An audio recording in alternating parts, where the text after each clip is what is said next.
A year ago, we surely pledged our love to each other. I decided in my heart to live with this kind-hearted man. However, his attitude completely changed right after the marriage. The loving man he used to be is long gone. My husband no longer sees me as a woman. Now I'm treated just like a housekeeper. All you need to do is listen to me and stay quiet. That's his catchphrase. I wonder how long this life will continue. At that time, I had no way of knowing that a ray of light would shine on me. My name is Michelle Jenkins. I'm 28. I work as a secretary at my father's company while also being a housewife.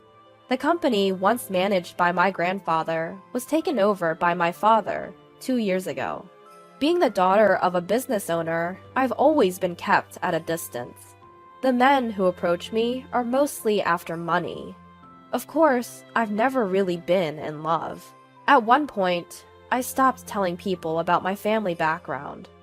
That's when I met the man who would become my husband, a man named David.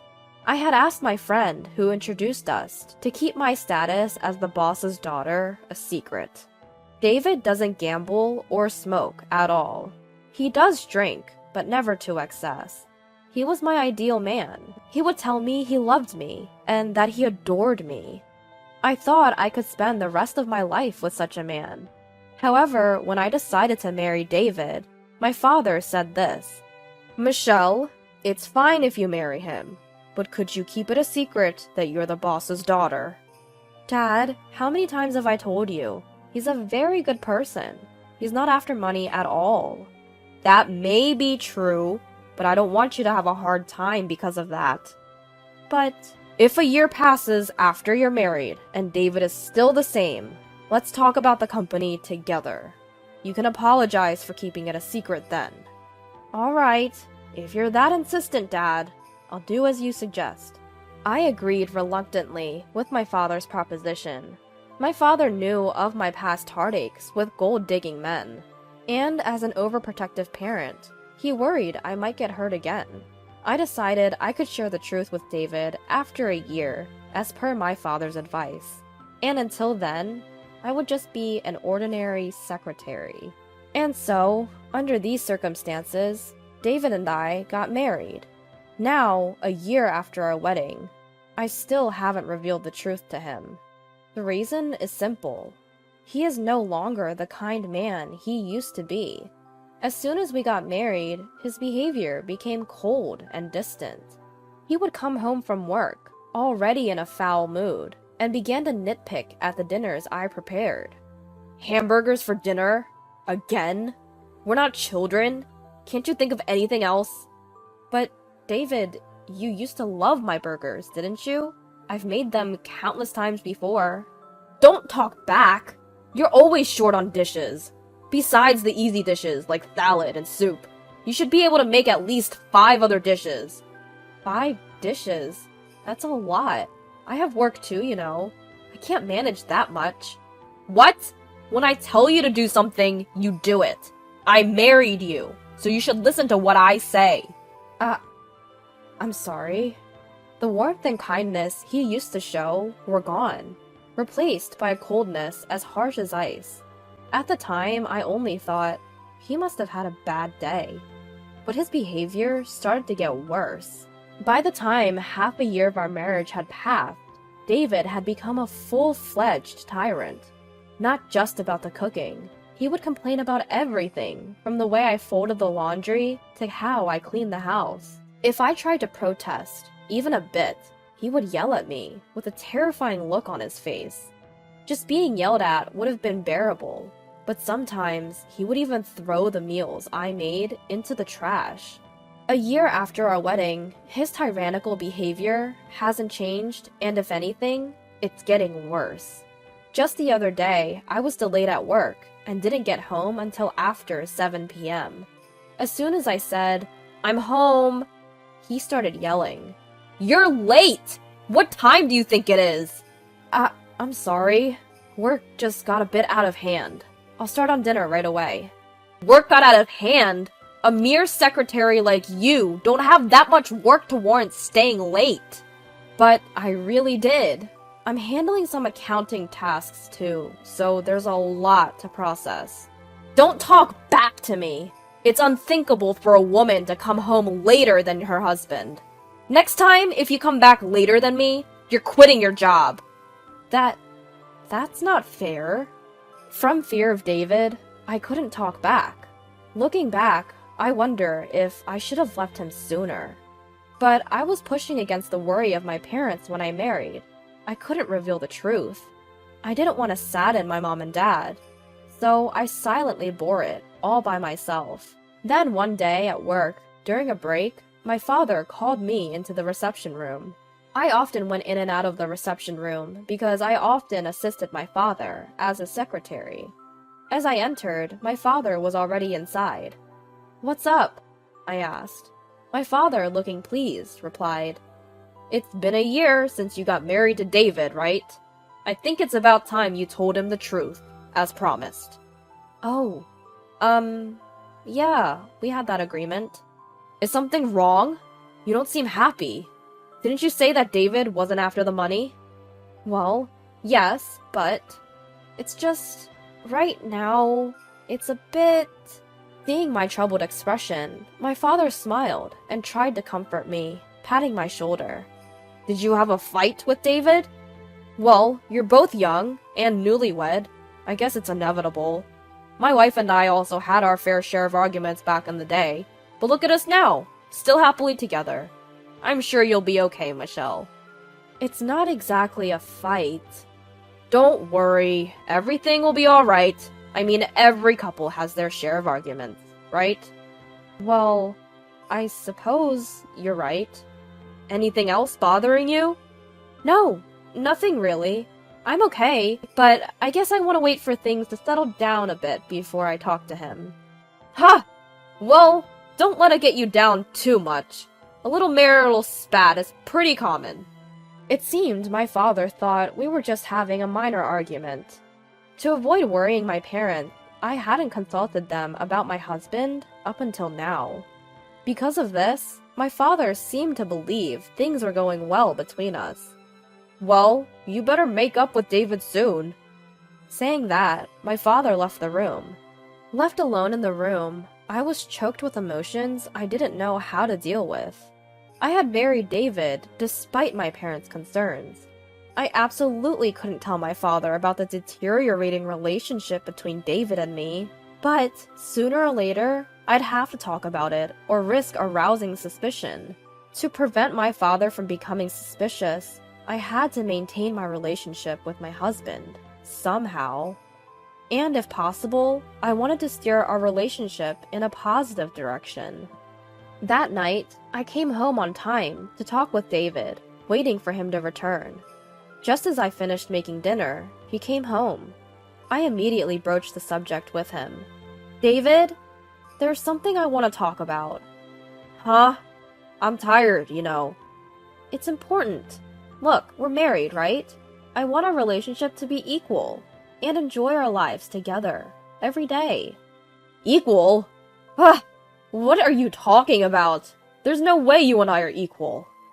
My husband grabbed my hair, yanking it up harshly. "Ouch!" I couldn't help but cry out, but he didn't let go. As if mocking my wincing face, he slowly opened his mouth. "Listen well. I'm the one who did you the favor of marrying you. Be grateful that I deigned to marry a plain and useless woman like you." "Did me the favor? David, didn't you say you loved me?" "Don't make me laugh. I just pretended to like you because you seemed obedient and would be a handy housekeeper." That's not true. You just need to be quiet and listen to me, housekeeper." With these words, he yanked my hair towards his face. From that day on, I gave up hoping. There was no chance of us being equals. And I didn't want to worry my parents, nor could I get a divorce. My appetite dwindled day by day, and I ended up just living with my roommate, my husband. Then one day, while living such a life, I woke up feeling completely exhausted. My head hurts, and I feel a chill. When I took my temperature, it was a whopping 104 degrees Fahrenheit. I forced my aching body to sit up and called out to my husband. David, I'm sorry, I don't think I can make breakfast today. What? Why not? I've got a fever of 104. I'm in so much pain. Can I just stay in bed for the day? At this, my husband let out a long sigh and yelled, slacking off chores because of a stupid fever. Get to work, you good-for-nothing. But, please forgive me. I'm really sick. Shut up! Stop making excuses. You're just a housemaid. Don't you dare defy your master. Please, just for today, I'm begging you. He clicked his tongue loudly, swung the door open with a bang, and left the room. Next thing I knew, my hands were shaking, and my body was trembling uncontrollably. I finally realized just how close to the edge I was being pushed. If I continue like this, I'll break down, for real.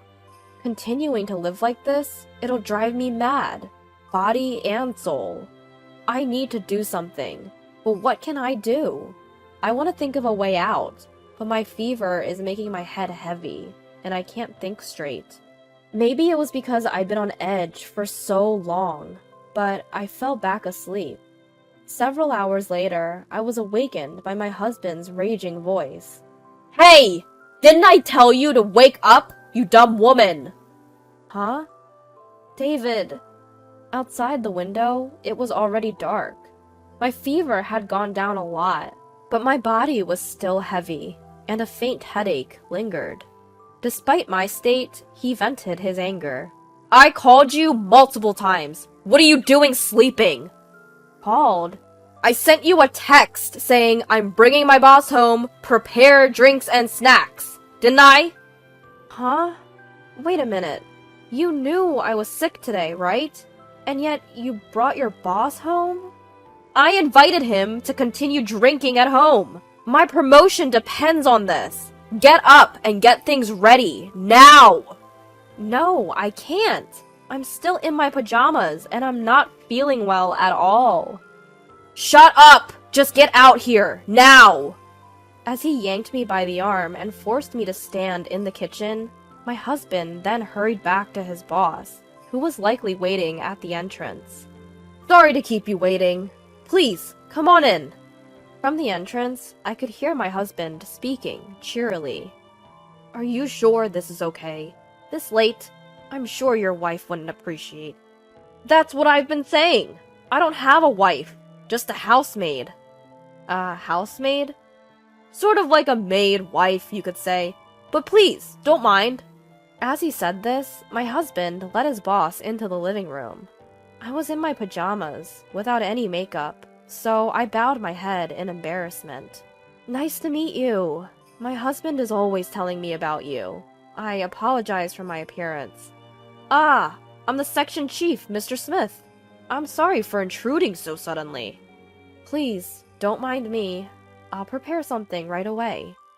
As I returned to the kitchen, hiding my face, my husband let out a tirade. Hey!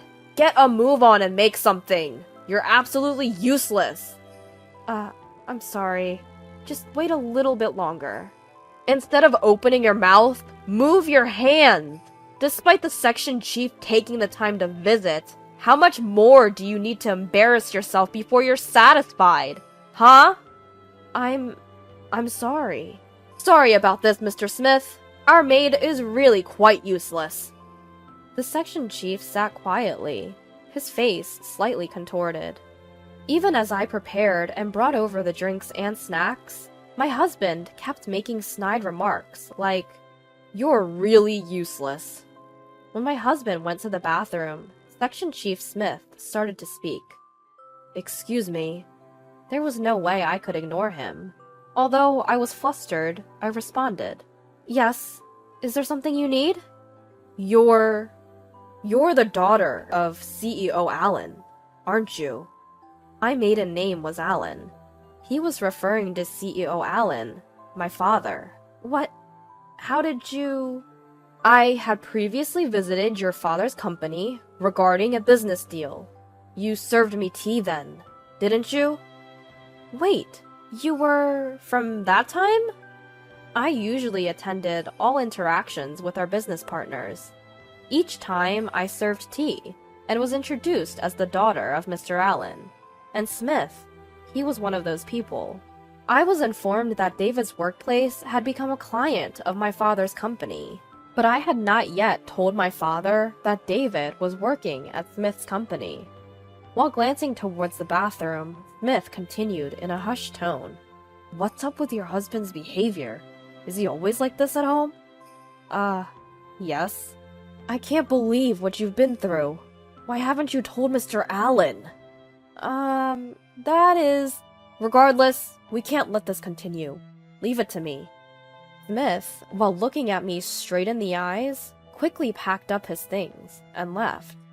In that moment, I felt as if something that had been restraining me was slowly being untangled. I felt a profound relief, as if I had finally found an ally. On the other hand, when David returned from the bathroom, he was stunned to find that Smith had left. Why didn't you stop him, you good-for-nothing? Despite his shouting, I decided to trust in Smith's words and endure it.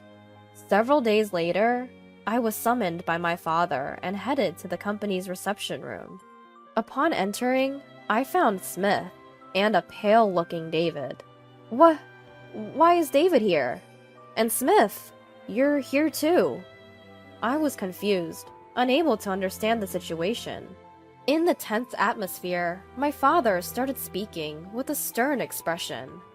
I heard from Smith. You've been treated horribly by David, haven't you? That is... I understand. You're kind-hearted and you wanted to avoid worrying me, didn't you? Dad. Thank you, Smith. Thanks to you, I was able to save my daughter. At my father's words, Smith bowed his head. Immediately afterwards, my father shot a withering glare at the ashen-faced David and coldly stated, David, I can't believe you turned out to be such a scumbag. I shouldn't have let you marry my daughter. Wait! Please! David pleaded, shaking visibly. I had no idea you were the president of our business partner. I didn't know Michelle was a CEO's daughter. Shut up. So if you knew, you would have treated Michelle better? You're truly a lowlife. No! There's no reason for this. Oh, reason? I'm going to report you to your company's CEO. I'm acquainted with him, and we have a long-standing relationship. No way! David filled his eyes with tears and crumbled to his knees. Then he turned to me with pleading eyes. Michelle, say something to your father for me. You want me to say something? Huh. I raised my voice to vent my pent-up frustrations. Do you have any idea how much I've suffered because of your overbearing, chauvinistic attitude? I've been holding it in all this time. I tried to improve our relationship. It's you who ruined everything, right? Treating me like a housemaid and constantly berating me. Do you know how humiliating that was? Wait, Michelle, please, forgive me. Shut up! Don't you dare casually call me by my name. No matter how much you apologize, I will never forgive you. I don't care if you fall into hardship. You get what you deserve. If you understand, never show up in front of me again. Stay out of my life. Forever. At the end of my outburst, David started crying uncontrollably. Smith grabbed his arm, bowed, and left the reception room. Afterwards, David and I got divorced. When my father informed David's company's president about the incident, he lost his job as well. It seemed David had a poor attitude at work and was fired considering these factors. Because he was fired for a valid reason, he didn't get any severance pay. After the divorce, David apparently went back to his parents' house. However, his in-laws already knew about the incident. I heard his father gave him a stern scolding and kicked him out of the house. Now, he seems to be working day and night at a factory where he can live in. He probably doesn't have much of a cushion since he has to make alimony payments to me. On the other hand, after the divorce, I moved back to my parents' house. Now, I've completely recovered and am focusing on my job. Since then, I've been meeting Smith regularly, and we have a good relationship. I'm not considering remarrying yet, but if I do someday, I want someone like him.